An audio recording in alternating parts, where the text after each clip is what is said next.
Hey everyone, this is Jay. And so today I'm going to be talking about the Roman Civil Wars, specifically Marius versus Sulla. I know that a lot more attention is paid to Julius Caesar and Pompey, and of course Augustus and Mark Antony, but those civil wars were in fact extensions of the first civil wars that are going to occur between Marius and Sulla. Now, the two main dissertations that I'm dealing with, one is by a guy named Bradley Buzzard, and he's going to look at Marius from the perspective of Plutarch in his parallel lives.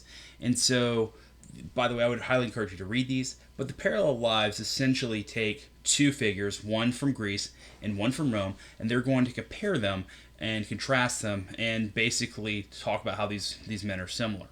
And in this particular aspect, they're going to take Pyrrhus, as in the Pyrrhic victory, and Marius, and compare the two.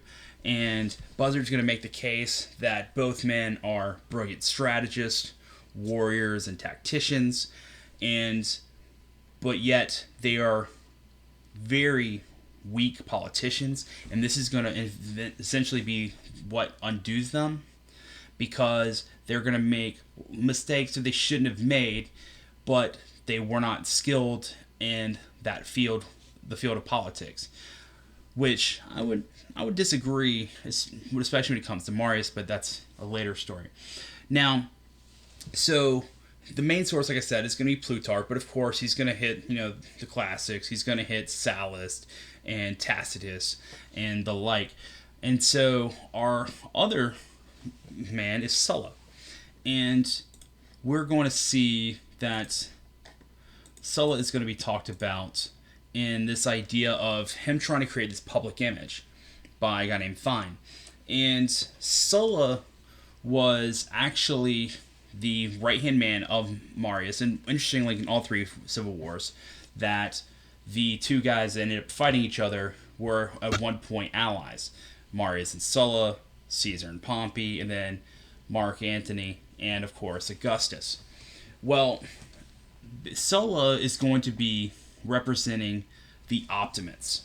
That would be the Senate, the best men. And Marius is going to be representing the populares, the people. And both are going to really take this shtick and run with it. Marius especially, he's going to be the brusque, no nonsense, I'm a soldier, and he's going to really play up this persona. And again, it was made the case that he's not an able politician or astute politician, but frankly, the more you read about him, the more you can make many parallels between him and Andrew Jackson. They do the same things, whether you're talking about the unauthorized military campaigns, the idea of increasing democratization, because Marius wants to give everybody the right to vote, and, well, so does Andrew Jackson. But Sulla, on the other hand, is trying to represent the traditional values of Rome with the Senate. And even this regard, he's going to actually break this himself because he's the first man to actually march his soldiers onto the city of Rome itself. And he's going to make himself dictator not for 6 months, but for 2 years, which is a whole break with, the mos maiorum, with the customs of the elders. And so both of these dissertations are really going to be dealing with the perception of these men. And Marius had gone with this man of the people stuff, but he's going to be played because, especially as he gets older, there's been some thought, and I kind of agree with this, based off of his readings of him as a younger man, but it appears he gets dementia, and so he starts to get crazy and more paranoid. And remember, he's been a soldier for years, and he's going to commit proscriptions and kill thousands of people that supported Sulla and were against Marius. Well, he's going to die, and then very soon after, Sulla's going to take over, and he's going to commit essentially the same proscriptions and basically slaughter these people, but then he's going to take power himself.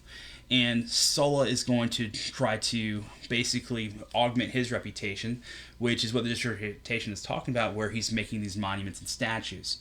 And both men are trying to basically be the savior of Rome, and frankly, both men created the situation. They both thought they were the best for Rome, but they're the ones who helped cause really the main problems. They did solve a lot of issues, but they created bigger issues because of their own vanity.